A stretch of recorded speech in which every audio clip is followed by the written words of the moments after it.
I want to prepare this drawing for oil paint by sealing it with a thin coat of casein, which is a milk-based paint that'll dry fast and let me get right to work.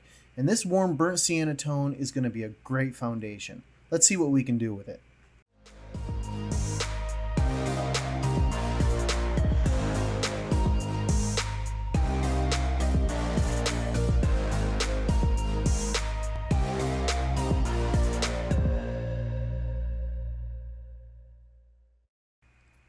Well, I'm using Lukas 1862 oil paint from Jerry's Artarama.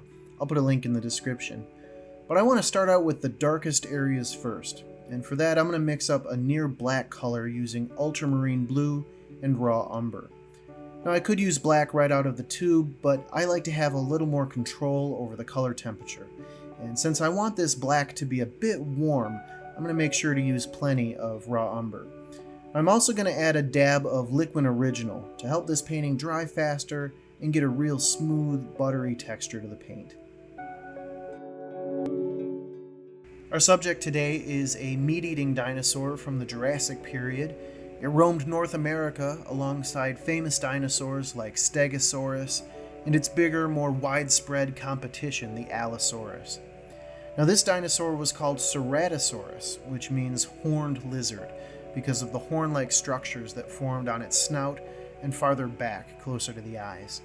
I'm using yellow ochre, raw umber, little cadmium red, and titanium white here, and I'm being careful not to overmix these colors. I'm doing most of the mixing right here on the surface instead of the palette, and I'm trying not to blend too much. Not only will that help suggest the uneven texture of the fossil, but hopefully it'll give us a nice painterly feel to the finished product too.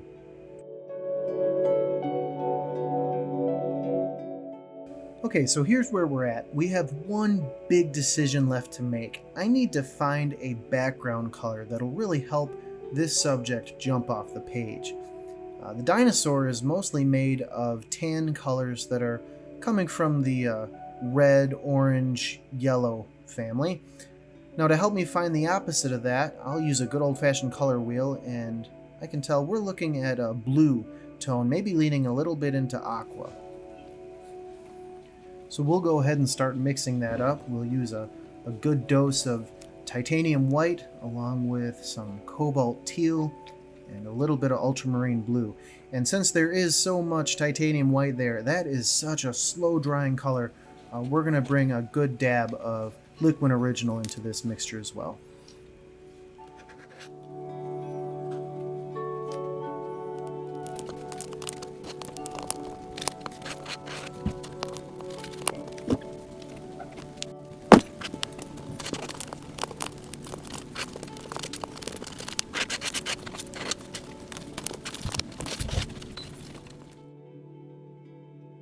I need to be careful here because everything is still wet, and I really don't want to pull any of those dark colors into the bright blue background we've got going. So I've really got to take my time and be careful around the edges.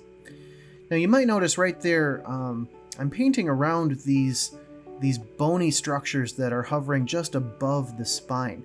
Those were osteoderms, a row of bony armor pieces that this dinosaur had running down the full length of its spine. Just another one of the many crazy features that really sets this animal apart. And now it is pouring rain outside. I have spent the afternoon indoors painting a dinosaur. I feel like a kid again. Thanks so much for following along, guys.